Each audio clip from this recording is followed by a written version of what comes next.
আসসালামু আলাইকুম প্রিয় দেশবাসী। আজ আমি আপনাদের সামনে সাম্প্রতিককালে ঘটে যাওয়া কিছু জঘন্য ঘটনা নিয়ে কিছু কথা বলতে এসেছি। আমাদের ঘুণে ধরা এই সমাজ ব্যবস্থাই এর পিছনে মূল কারণ। আজকে আমাদের সমাজে যেই অবস্থার সম্মুখীন আমরা হয়েছি, এটার পিছনে কী কারণ যদি কেউ আমাকে জিজ্ঞেস করে, তবে আমি বলবো এটার পিছনে আমাদের সমাজের, আমাদের পরিবারের বা আমাদের রাজনৈতিক যে সমস্ত নেতারা আছে তারা এর জন্য দায়ী। তাদের হাতে কী ধরনের নেতৃত্ব, তারা কী ধরনের নেতৃত্ব দিয়ে তাদের সমাজকে, তাদের যে রাজনৈতিক দলকে পরিচালনা করে, যাতে তারা একটা নিরীহ মায়ের বা একটা বোনের ইজ্জত তারা রক্ষা করতে পারে না। আমরা যদি আমাদের রাজনৈতিক দলগুলো নেতাদের দিকে তাকাই, তবে আমরা কি দেখতে পাই? প্রত্যেকটা নেতা, এর ভিতরে 95% নেতাই দেখা যাচ্ছে কেউ মাতাল, কেউ ঘুষখোর, কেউ ধর্ষণকারী, কেউ চোরাকারবারি। কিভাবে সম্ভব একটা দেশ পরিচালনা করা? এক খালেদা, এক হাসিনা, এক এরশাদ, এদের পক্ষে কি দেশ পরিচালনা করা সম্ভব? কোনোদিনও সম্ভব না। সঠিক নেতৃত্ব যদি সৃষ্টি করতে হয়, তবে সঠিকভাবে নির্বাচন করতে হবে। আমাদের কেন আজকে আমাদের সমাজে এই সমস্ত দুশ্চরিত্রবান নেতৃত্ব, যাদের আন্ডারে আমাদের থাকতে হয়, যাদের আন্ডারে আমাদের মা বোনদেরকে রাস্তাতে বের হতে হয়, এই নেতৃত্ব তো আমরা চাই না। কেন আমাদের মা বোন রাস্তা গেলে আমাদের বুক কাঁপে? আমাদের মনের মধ্যে কেন আজকে আমরা চিন্তায় থাকি আমার মা বোন দেশে বাইরে গেছে, তারা ঠিক মতো সুস্থ শরীরে সুস্থ মন নিয়ে বাসায় ফিরতে পারবে কিনা?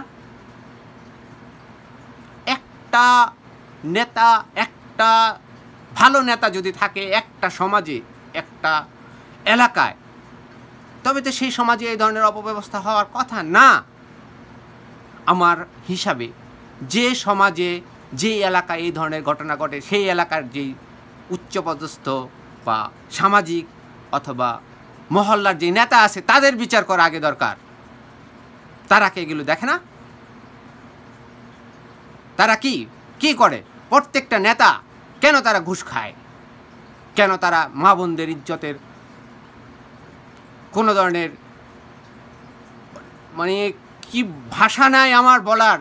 একটা মা, একটা বোন কেন নিরাপদ না? আমরা বিদেশে যারা থাকি, তারা তো অনেক চিন্তার মধ্যে থাকি। আমার ফ্যামিলি দেশে থাকে, কারো বউ ওয়াইফ দেশে থাকে, কারো বোন দেশে থাকে।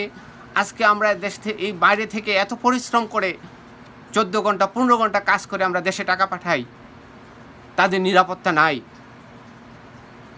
তাদের তো জানমালের নিরাপত্তা নাই, তাদের আজকে ধর্ষিত হতে হয়।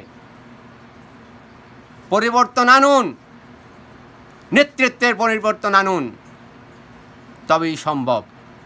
এই সোনার বাংলাতে পরিণত করতে হলে নেতৃত্বের পরিবর্তন আনতে হবে। আমার বলার মতো কোনো ভাষা নাই। আজকে যখন আমি এই বেগমগঞ্জে ঘটনা দেখি, যখন আমি আমার দেশের বিভিন্ন এলাকার সিলেটে ঘটে যাওয়া ঘটনা দেখি, একটা মেয়েকে যখন স্কুলে যাওয়ার পরে তাকে ছাদের ওপর নিয়ে তার পুড়িয়ে মারা হয়, একজনের গৃহবধূ যখন বাইরে যায় তাকে যখন লাঞ্ছিত করা হয়, তাদের বিচার হয় না কেন?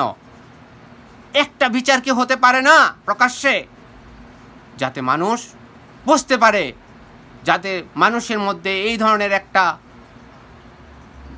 ভাষা সৃষ্টি হয় যে হ্যাঁ আমার দেশে ন্যায় বিচার আছে, একজন না একজন নেতৃত্ব দাঁড়ানোর দরকার।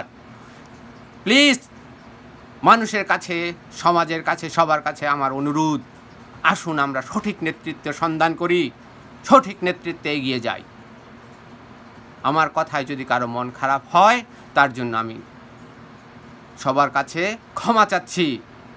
প্লিজ আমরা সাধারণ পাবলিক, আমরাই পারি নেতৃত্ব পরিবর্তন করতে। আমরা পারি একজন মাতালকে, একজন দর্শনকারীকে সমাজ থেকে লাঞ্ছিত করতে, বিতাড়িত করতে। আসুন আমরা সবাই এক হয়ে ঝাঁপিয়ে পড়ি এই সুন্দর সোনার বাংলাকে গড়ার জন্য। একটা মায়ের ইজ্জত, একটা বোনের ইজ্জত যাতে আমরা রক্ষা করতে পারি, একটা সুস্থ, সুন্দর, শিক্ষিত, ভদ্র মানুষের হাতে আমরা নেতৃত্ব তুলে দেই। কেন আমরা সব কিছু হাসিনা খালেদার হাতে তুলে দিচ্ছি? তারা কি ওইখান থেকে বসে আমাদের সমাজে এসে এগুলো সমাধান করবে? করবে না। আমাদেরকে আমাদের দায়িত্ব নিতে হবে। ধন্যবাদ।